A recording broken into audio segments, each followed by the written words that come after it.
राजस्थान के एक सुनसान इलाके में एक पुराना राजमहल खड़ा था। ये महल सदियों पुराना था और इसके बारे में कई कहानियां प्रचलित थीं। लोग कहते थे कि यह महल भूतों का घर है। कोई भी इसके पास जाने की हिम्मत नहीं करता था। लेकिन एक दिन 4 दोस्तों ने इस महल में जाने का फैसला किया। वे चारों कॉलेज के दोस्त थे, अर्जुन, प्रिया, राहुल और नीतू। उन्हें रहस्य और डरावनी जगहों का शौक था।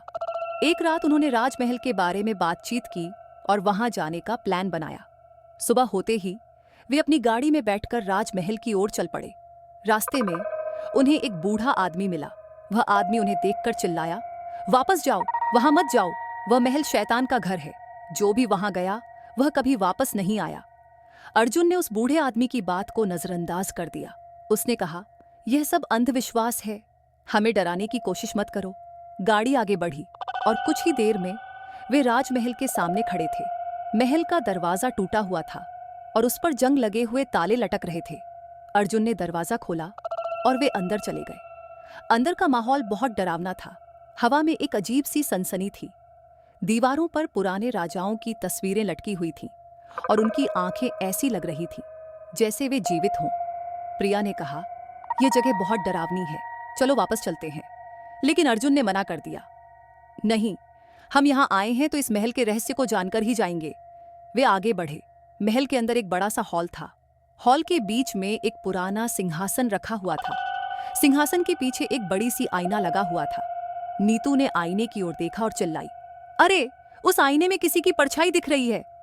सबने आईने की ओर देखा, लेकिन वहां कुछ नहीं था। राहुल ने कहा, तुम्हारी आंखों का धोखा है, यहां कोई नहीं है। लेकिन नीतू को यकीन था कि उसने कुछ देखा था। वह डर गई थी। उसने कहा, चलो यहां से चलते हैं, मुझे बुरा लग रहा है। अर्जुन ने फिर से मना कर दिया, नहीं, हम यहां आए हैं तो इस महल के हर कोने को देखकर ही जाएंगे। वे आगे बढ़े।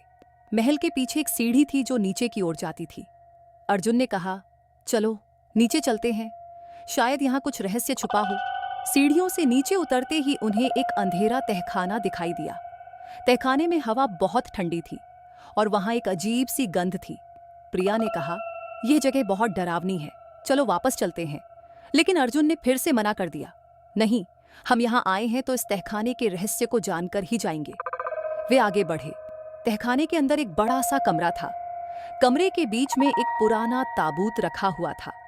ताबूत के ऊपर एक तस्वीर लगी हुई थी। तस्वीर में एक युवक की आकृति थी और उसकी आंखें बहुत डरावनी थीं। राहुल ने कहा, यह ताबूत किसका है? क्या इसमें कोई लाश है? अर्जुन ने ताबूत को खोलने का फैसला किया। उसने ताबूत का ढक्कन उठाया और अंदर देखा। ताबूत के अंदर कुछ नहीं था। लेकिन जैसे ही उसने ढक्कन बंद किया, उन्हें एक आवाज सुनाई दी, तुम यहाँ क्यों आए हो? सब चिल्लाए, कौन है वहां? लेकिन वहां कोई नहीं था। नीतू ने कहा, चलो यहां से चलते हैं, मुझे बहुत डर लग रहा है। लेकिन अर्जुन ने फिर से मना कर दिया, नहीं, हम यहाँ आए हैं तो इस महल के रहस्य को जानकर ही जाएंगे। वे आगे बढ़े। तहखाने के अंत में एक दरवाजा था।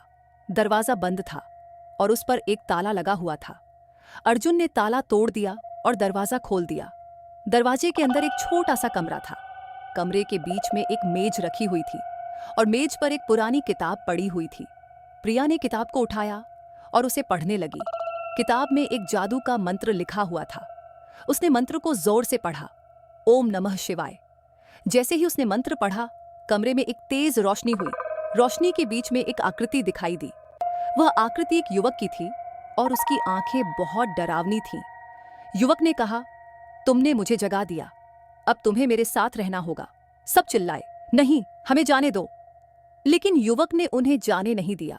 उसने कहा, तुम यहां आए हो तो अब यहीं रहोगे।